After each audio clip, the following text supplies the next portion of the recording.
क्या हाल चाल है मेरे प्यारे दोस्तों। How are you doing today? Fine, that's really good. मैं भी ठीक हूँ और मैं आया हूँ एक और वीडियो के साथ आपके सामने। दोस्तों, अभी आपका स्पीकिंग का टेस्ट हो गया या नहीं हुआ? नहीं हुआ?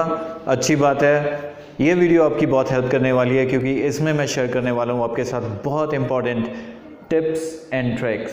यस, टिप्स एंड ट्रिक्स जो आपको ध्यान में रखने होंगे स्पीकिंग टेस्ट के लिए ताकि आपके बैंड्स इम्प्रूव हो सकें। बिल्कुल बेसिक से मैं स्टार्ट करूंगा और थ्रू आउट दी एग्जाम आपको कौन कौन सी चीज़ों का ध्यान रखना होगा, इन सारी चीज़ों को हम डिस्कस करेंगे इस वीडियो में। और इसमें सबसे पहली और सबसे इंपॉर्टेंट चीज़ है हाउ टू ड्रेस अप।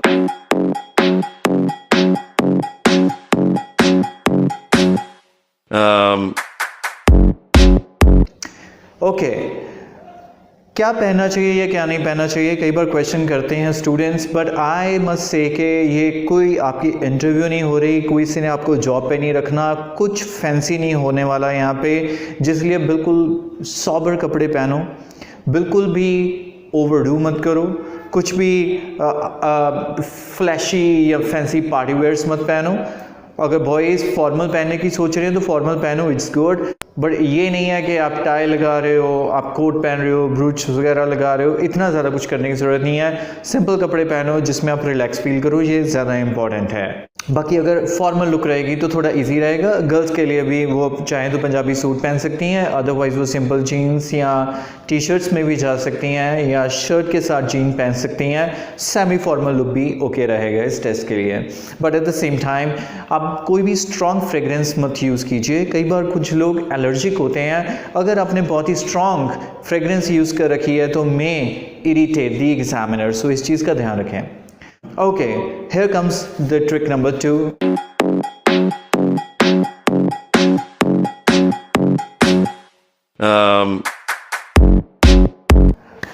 एक बार आप ड्रेसअप हो, एग्जामिनेशन के लिए आप जा रहे हो, तो मेक श्योर कि आप एटलीस्ट 1 आवर या 30 मिनट्स पहले पहुंच जाएं। दोस्तों, जो बच्चे टाइम पे नहीं पहुंच पाते या बिल्कुल 1 मिनट पहले पहुंच पाते हैं, आपको पता है ऐसा करने से पैनिक सेट हो जाता है, आपकी जो स्पीकिंग होती है वो कंप्लीट डिज़ास्टर हो जाती है क्योंकि आप नर्वस फील करने लगते हो और परफॉर्म नहीं कर पाते हो। बड़े आराम से टाइम को ध्यान में रखो। जैसे फॉर एग्जांपल आपकी मॉर्निंग 10:20 पे है तो कोशिश करो कि आप घर से टाइम से निकलो ताकि आधा पौना घंटा पहले आप वहाँ पे पहुँच जाओ। एक और भी चीज़ ध्यान में रख सकते हो, करना क्या है यार, वेले हो, थोड़ी देर और पहले पहुँच जाओ। जो भी स्टूडेंट वहाँ पे एग्ज़ाम दे के बाहर निकल रहे हैं, चाहे आपको जानता है चाहे नहीं जानता, जस्ट से हेलो और कहो कौन सा यार क्यू कार्ड पूछा था तुमने।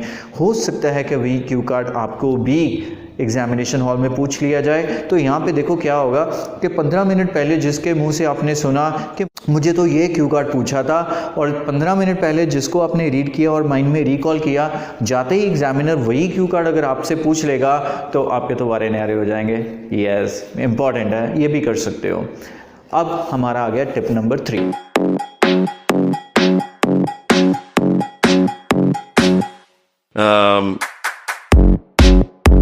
दोस्तों, आप एग्जामिनेशन के लिए पहुंच चुके हो वेन्यू पे। अभी वहाँ पे एक वेटिंग रूम होता है जहाँ पे स्पीकिंग वाले स्टूडेंट्स को बिठा के रखते हैं और 1 बाय 1 एग्जामिनर या तो खुद आता है या उसको वहाँ पे बुलाया जाता है स्टूडेंट को एग्जामिनेशन रूम में। जो ज़्यादातर होटल्स होते हैं, होटल का एक रूम ही उसको सेटअप कर रखा होता है एग्जामिनेशन के लिए। अभी क्या है, अगर एग्जामिनर आपको वेटिंग रूम से लेने आ रहा है तो दोस्तों ये आपके लिए बेस्ट अपॉर्चुनिटी है टू डेवलप सम रैपो। जी हाँ, कोई भी इंसान है, कोई भी ह्यूमन है, उसको रैपो बिल्ड करना बहुत अच्छा लगता है कि अगर इस टाइम पे उसके साथ आपने थोड़ी सी कन्वर्सेशन भी कर ली, इतना ही कह दिया सर हाउ आर यू, या फॉर एग्जांपल इवनिंग में आपका टेस्ट हो रहा है तो आप कह दोगे तो आप कहोगे you must be tired by now. तो इतने से क्या होगा, उसके फेस के ऊपर एक बहुत बड़ी स्माइल आएगी, इसको क्लियर होगा कि यार आप कितने कॉन्फिडेंट स्पीकर हो। और जैसे ही रेपो बिल्ड हुई तो वो कहेगा I am good, what about you. तो ये समझ लेना कि अगले 15-20 मिनट जो आपका एग्ज़ाम होने वाला है तो उसमें वो बंदा आपकी हेल्प जैसे भी हो सके कर पाएगा, जितनी उसकी अप्रोच के अंदर है। वो हेल्प कैसे होती है मैं अभी आप लोग को बता देता हूँ। एग्ज़ाम के दौरान आपको कई क्वेश्चन पुट किए जाएंगे, तो कई बार आप क्लूलेस होते हो या आपको एकदम से आइडियाज़ नहीं आते, तो क्या है, तो यहाँ पे क्या होता है, एग्जामिनर्स इतने हम्बल और इतने जेन्युइन होते हैं कि वो हल्के फुल्के इशारे, जेस्चर्स देके आपकी हेल्प करने की कोशिश करते हैं। जैसे फॉर एग्जांपल वो इशारा करेगा कि टाइम के रिलेटेड कुछ बोल सकते हो, अगर रूम में कोई पेंटिंग लगी हुई है, आपके साथ आपको क्वेश्चन आ गया which is your famous form of art, कुछ बोलने में आप वेल आई लाइक आर्ट, तो आपको वो इशारा कर देगा, तो आपको yes my favourite form of art is painting. तो समझ आए, तो ये किससे होगा, अगर आपने पहले रैपो बिल्डिंग की है, नहीं भी करोगे वो तो भी कर देगा, बट अगर हो जाएगी तो बहुत अच्छा है। तो नेक्स्ट पॉइंट पे चलते हैं।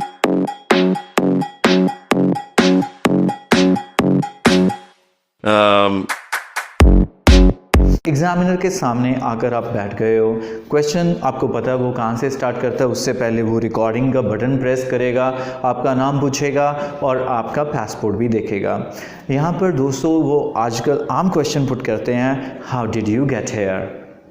बहुत सारे बच्चे हैं जिनको समझ ही नहीं आता,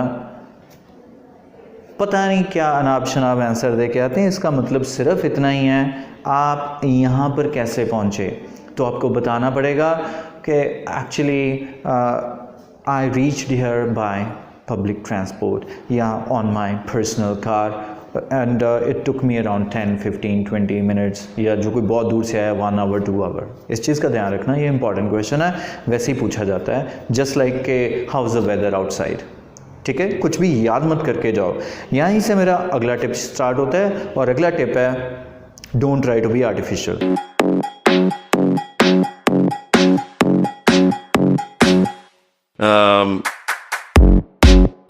जी हाँ, बिल्कुल सिंपल स्मूथ टॉक रखनी है, फ्लुएंसी का ध्यान रखना है, लेकिन बहुत ज़्यादा स्पीड से नहीं बोलना, जितने स्पीड से बोलोगे उतने ज़्यादा ब्रेक्स लगेंगे। बड़े आराम से काम होकर बोलो, ताकि आपके माइंड को उतना टाइम मिले कि वो आइडियाज़ जनरेट कर सके और उन आइडियाज़ को प्रेजेंट कर सके इंग्लिश लैंग्वेज में। ठीक है दोस्तों, अब चलते हैं आगे, और ये पॉइंट है हमारा क्राइटेरिया का ध्यान रखना।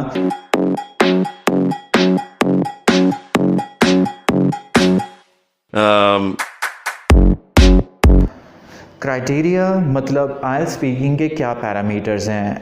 आइल्स आपसे मांगती है कि आप टास्क रिस्पॉन्स दो, जितना पूछा गया उसी का जवाब दो।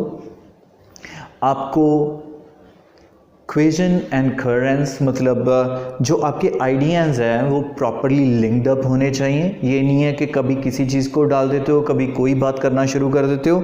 लाइंड अप होनी चाहिए जो भी इंफॉर्मेशन आप दे रहे हो। तीसरा, ग्रामेटिकली वो करेक्ट होना चाहिए। और सबसे इम्पॉर्टेंट, यहाँ पे सारे पैरामीटर्स राइटिंग वाले ही हैं, बस यहाँ पे एक जो ज़्यादा इम्पॉर्टेंट चीज़ है जो अलग है वो है प्रोनाउंसिएशन। आपकी जो प्रोनाउंसिएशन है वो बिल्कुल न्यूट्रल होनी चाहिए, बिल्कुल भी स्ट्रॉन्ग एक्सेंट्स मत यूज़ करो। जैसे हमारे पंजाबी तो एक वर्ड बड़ा दबा के बोलते हैं, what is the time, it is not a time, it is time. मैं नहीं ये कहता कि टाइम बोलो, टाइम बोलो, एटलीस्ट टाइम तो बोलो ना। सो यहाँ पे ध्यान रखना है कि आपकी किसी भी पॉइंट ऑफ व्यू से प्रोनाउंसिएशन पे मार्क डाउन ना हो। अगला पॉइंट है हमारा स्टार्टर्स एंड इमोशंस।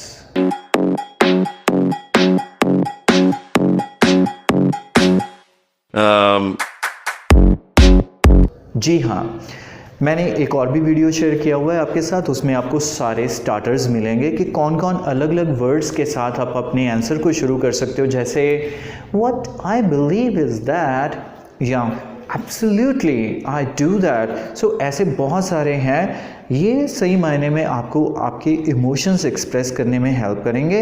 अपने जो टेस्ट में जो आप स्पीच दे रहे हो या जो भी आपका टेस्ट हो रहा है उसको बिल्कुल भी मोनोटनस मत बनाओ। मोनोटनस का मतलब है उसको एक ही टोन में मत बोलते रहो। आपसे पूछा जाए how do you feel when you receive gifts, तो I feel very good when I receive gifts. और जब वो पूछे how do you feel when you lose something precious, I feel very bad when I lose। समझा है क्या चल रहा है? बिल्कुल भी एक्सप्रेशंस नहीं है, डेड है ये। तो अगर ओह I feel really good when I receive something as a gift. Or I feel very disappointed when I lose anything precious. तो ये चीज़ का आपको ध्यान रखना है, थोड़ा बोलो, कम बोलो, लेकिन दिल से बोलो, इमोशन से बोलो, ताकि एग्ज़ामिनर को जो चाहिए वो मिले, वो सही में आपको इवैल्यूएट कर पाए कि वाकई आप इंग्लिश किसी और लैंग्वेज की तरह ही बोलते हो जैसे अपनी मदर टंग को बोलते हो। नेक्स्ट, कुछ भी याद नहीं करके जाओगे।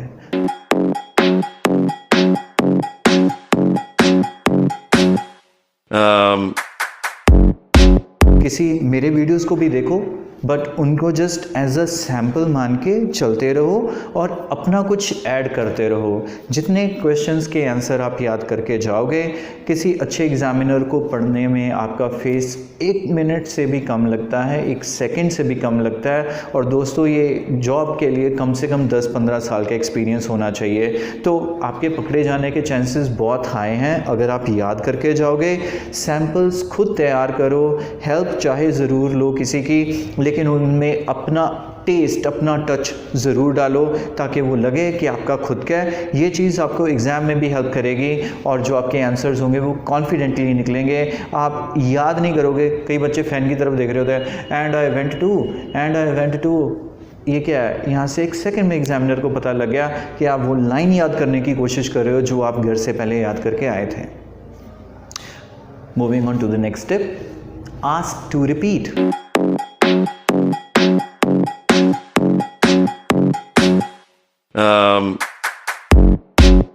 जी हाँ, आपके पास ये राइट है। बहुत सारे स्टूडेंट कहते हैं कि सर मेरे को क्वेश्चन समझ नहीं आया इसलिए वो मेरा मिस हो गया।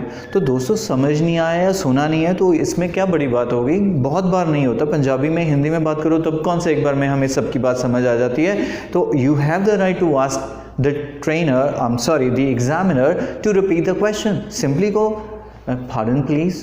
अगर स्मार्टली बोल सकते हो, would you mind to repeat the question please? तो अभी ये क्या करेगा? वो आपको क्वेश्चन रिपीट कर देगा, दूसरी बार में समझ आएगा तो बिंदास आंसर दो। पार्ट 3 में आपके पास एक और भी ऑप्शन है। अगर आपको क्वेश्चन समझ नहीं आता तो you can ask the examiner, sir please rephrase the question.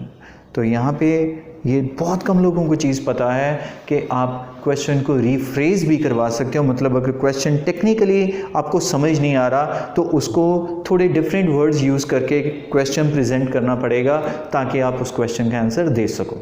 आगे चलें। Speak as much.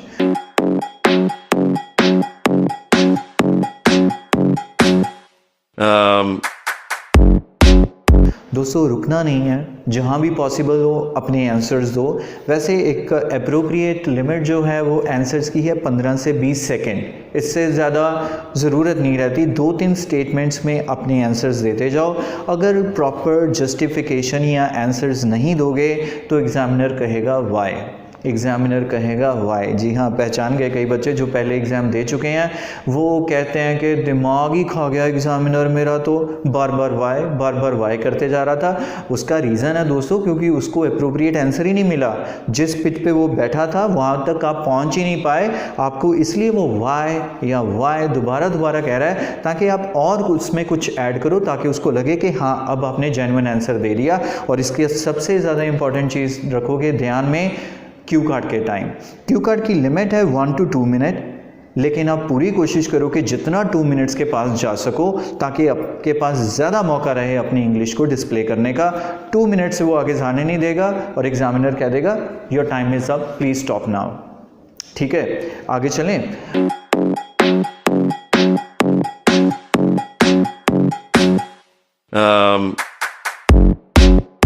आगे पार्ट आएगा 3, जो कि सब बच्चों को डिफ़िकल्ट लगता है क्योंकि उसमें ज़्यादातर ओपिनियन बेस्ड क्वेश्चंस होते हैं। यहाँ पे मेरे पास 2 टिप्स हैं।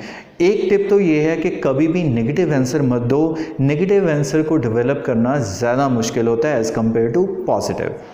दूसरा, इसी चीज़ का एक और कारण भी है, अगर नेगेटिव आंसर दोगे तो आगे चलने वाले क्वेश्चंस उस पॉजिटिव आंसर्स के साथ ही लिंक्ड होते हैं, तो आपका एक नेगेटिव आंसर आगे वाले सारे क्वेश्चंस को इफ़ेक्ट कर देगा। इसके लिए मैं पार्ट 3 की नहीं, पार्ट 1 की सिंपल एग्जांपल शेयर कर रहा हूँ। For example, how often you watch TV.